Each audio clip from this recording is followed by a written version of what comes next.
ഈ പുണ്യ റമദാൻ മാസത്തിൽ ഏറെ സങ്കടപ്പെടുത്തുന്ന വാർത്തയാണ് വന്നിട്ടുള്ളത്. റംസാൻ നോമ്പെടുത്ത് നിസ്കരിക്കാനെത്തിയവർക്ക് നേരെ നിറയൊഴിച്ചു. മസ്ജിദിലുണ്ടായിരുന്ന ജിഹാദി ആക്രമണത്തിൽ കൊല്ലപ്പെട്ടത് 44 സാധാരണക്കാരാണ്. തെക്കു പടിഞ്ഞാറൻ നെയ്ജാറിലെ മസ്ജിദിൽ കഴിഞ്ഞ വെള്ളിയാഴ്ചയായിരുന്നു ഈ ആക്രമണം നടന്നത്. ഇസ്ലാമിക ഭീകരർ കൊലപ്പെടുത്തിയത് 44 സാധാരണക്കാരെയാണ്. 13 പേർക്ക് ഗുരുതരമായി പരിക്കേറ്റു.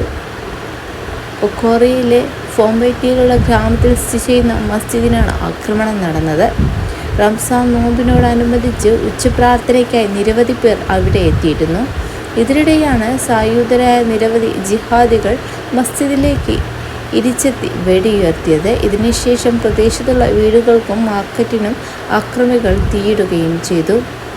നൈജർ, ബർക്കിന ഫാസോ, മാലി എന്നീ രാജ്യങ്ങളുടെ ത്രിരാഷ്ട്ര അതിർത്തി മേഖലയാണ് കൊക്കോറ. പശ്ചിമാഫ്രിക്കയിലെ ജിഹാദി കലാപത്തിൻ്റെ പ്രഭവ കേന്ദ്രമായി അറിയപ്പെടുന്ന സ്ഥലമാണിത്.